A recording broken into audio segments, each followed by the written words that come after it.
প্রত্যেক গৃহিণীরা চায় কি আমাদের সংসারের কাজটা খুব সুন্দর করে হোক আর কাজ করতে যেন সহজ ও সরল হয়। নানান রকম টিপস নিয়ে আমি প্রতিদিন তোমাদের কাছে চলে আসি। আমি মো মাল্টিফ্লেভার চ্যানেলে আমি তোমাদেরকে আবার একবার অনেক অনেক স্বাগত জানাই। আশা করি প্রত্যেক দিনের মতন তোমরা খুব ভালো আছো। আজকে ভিডিওর প্রথমেই তোমাদের সাথে একটা সিম্পল কেকের ডিজাইন শেয়ার করছি। আশা করব আজকের ডিজাইনটা তোমাদের খুব ভালো লাগবে। আসলে এই লকডাউনের পরে আমরা কিন্তু অনেকেই বাড়িতে কেক বানানো শুরু করে দিয়েছি। আসলে কেকের দামটা এতটা বেশি যে অ্যাফোর্ড করা সম্ভব হয়ে ওঠে না। তাই বাড়িতেই কিভাবে একদম সিম্পলভাবে আমি কেক বানিয়ে নিই তার একটা ছোট্ট ডিজাইন আমি তোমাদের সাথে শেয়ার করলাম। তো দেখো কীরকম লাগছে তোমাদেরকে এই কেকটা জানাবে। আর আজকে আমি তোমাদের সাথে শেয়ার করব সোনার গয়না দুধে দিলে কি হয়। এরকমই নতুন নতুন টিপস নিয়ে আমি তোমাদের কাছে চলে আসি। একটু হলেও তোমাদের আজকের ভিডিওটা হেল্পফুল লাগবে। যদি তোমাদেরকে ভিডিওটা ভালো লাগে তাহলে একটা করে লাইক করে দিও, আর যদি অনেক ভালো লাগে তাহলে চ্যানেলটাকে সাবস্ক্রাইব করে আমার পাশে থেকে যাও।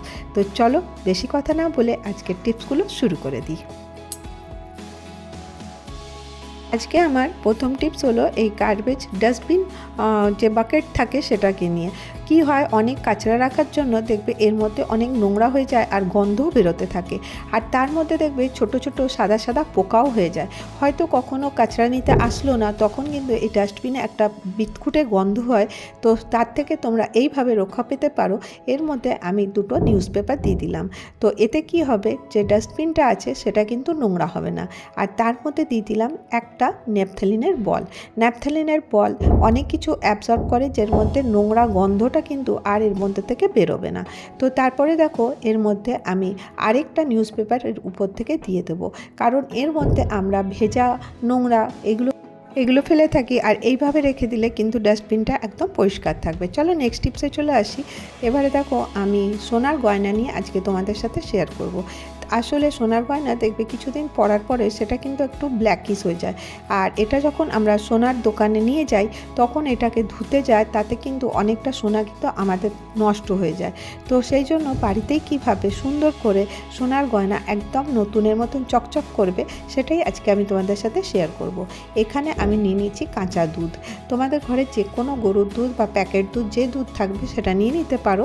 আর তারপরে আমি নিয়ে নিলাম এর মধ্যে হলুদটা দিলে কি হবে, সোনার মধ্যে যে একটা সোনালি রং থাকে সেই রংটা কিন্তু একদম সুন্দর হয়ে থাকবে। কালারের কিন্তু তোমরা অনেকটাই দেখতে পাবে যে চকচক করছে। এরপরে আমি এর মধ্যে দিয়ে দিচ্ছি একটা পাউচ শ্যাম্পু, দিয়ে এটাকে ভালো করে মিক্স করে দেবো। দিয়ে সোনার যে গয়নাগুলো আছে দেখো, চেন চুড়ি বালা, এগুলো আমি এর মধ্যে ডুবিয়ে 10 থেকে 15 মিনিট পর্যন্ত রেখে দেবো। তোমরা আধা ঘন্টা পর্যন্ত রেখে দিতে পারো। আর এইভাবে রেখে দিলে দেখবে এর মধ্যে থেকে যত নোংরা আছে সেগুলো কিন্তু ইজিলি বেরিয়ে যাবে। আমি চলো এটাকে ডুবিয়ে রেখে দিচ্ছি। এরপরে 15 থেকে 20 মিনিট পর আবার চলে আসছি। এরপরে দেখো আমি এখানে একটা নিয়ে নিচ্ছি টুথব্রাশ। তোমরা যে কোনো টুথব্রাশ দিতে পারো, নিয়ে দেখো এইভাবে ঘষা দেবে। তো তাহলে দেখবে এর মধ্যে থেকে যত নোংরা আছে সেগুলো কিন্তু ইজিলি বেরিয়ে যাবে। আর এর মধ্যে একটা সুন্দর গ্লেজ কিন্তু তোমরা লক্ষ্য করতে পারবে। তো আসলে এর মধ্যে শ্যাম্পু থাকার কারণে এটার মধ্যে ফেনা হচ্ছে। কিছুদিন পর পর যদি এইভাবে তোমরা সোনার গয়না পরিষ্কার করে নেবে, দেখবে সোনার গয়না একদম চকচক করবে, মনে হবে যেন এখনই নতুন কিনে আনা হয়েছে। তো দেখো এই ছোট্ট ছোট্ট টিপসগুলো ফলো করে কিন্তু আমরা আমাদের যে টাকা আছে ওটা বাঁচাতে পারি, কারণ দোকানে গেলে কিন্তু প্রচুর টাকা খরচা হয়ে যায়। তো এইভাবে ডলে নেব। ডলে নেওয়ার পরে দেখো আমি চুড়িটাকেও ডলে দেখাচ্ছি, যে এর মধ্যে খাঁচে খাঁচে যে নোংরাগুলো বসে যায় সেইগুলো কিন্তু এই পাতলা ব্রাশ দিয়ে ঘষার কারণে সেটা কিন্তু বেরিয়ে যায়। এরপরে দেখো এগুলো ভালো করে আমি ব্রাশ দিয়ে ডলে নিয়েছি। এরপরে আমি জল দিয়ে ধুয়ে নিয়ে চলে আসছি। তো দেখো কতটা চমক হয়েছে, মনে হবে যেন একদম নতুন কিনে আনা হয়েছে। তো কেমন লাগলো তোমাদেরকে এই টিপসটা আমাকে কিন্তু জানিও। এবারে চলো নেক্সট টিপসে চলে আসবো। আসলে কি হয়, যখন আমরা রান্না করি কুকারটা বেশ গরম থাকে। আমরা যখন শীতকাল থাকে বা বর্ষাকাল থাকে তখন দেখবে একটা সমস্যা আমাদের সকলেরই হয়। বাড়িতে যখন বাচ্চা থাকে দেখবে অনেক ছোট ছোট কাপড় হয়, আর ওইগুলো কিন্তু শুকাতে দেওয়া অনেক মুশকিল হয়ে যায়, মানে শুকাতে চায় না।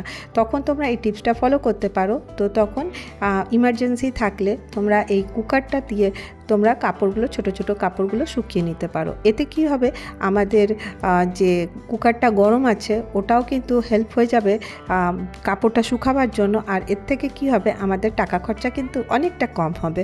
তাতে কি হবে, গ্যাসটাও বেশি জ্বললো না, আর কুকারটা গরমের সাথে সাথে কাপড়গুলোও গরম হয়ে গেল। তো দেখো খুব সহজভাবে কিন্তু আমরা এগুলো ছোট্ট ছোট্ট টিপসগুলো ফলো করে আমরা কিন্তু আমাদের যে বাজেটটা আছে ওটাকে কিন্তু ঠিক করে রাখতে পারি। তো দেখো এইভাবে আমি ছোট ছোট কাপড়গুলো এর মধ্যে করে শুকিয়ে নেব।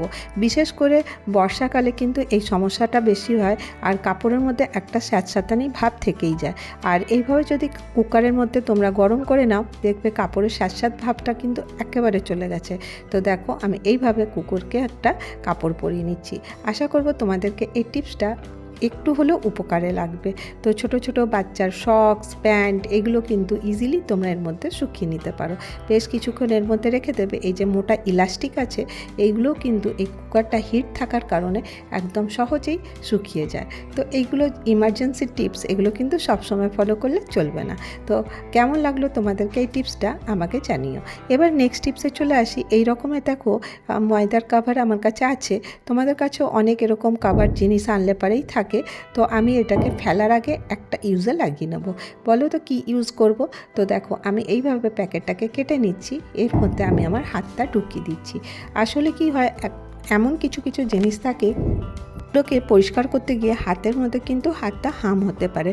তো তোমরা কি করবে, এই রকমের ছোট্ট ছোট্ট টিপসগুলো ফলো করবে, তো দেখবে অনেকটা তোমাদের উপকার হবে। আর এই দেখো আমি হাতের মধ্যে রবার ব্যান্ড লাগিয়ে রেডি করে নিয়েছি। এবারে কি কাজ করব চলো তোমাদের সাথে শেয়ার করি। দেখো আমি এখানে হারপিক নিয়ে নিয়েছি, আর আমি এখানে আমাদের বেসিনটা পরিষ্কার করব। তো তখন দেখো হারপিকটাতে কি হয় না, হাতটা খুব তাড়াতাড়ি খারাপ হয়ে যেতে পারে।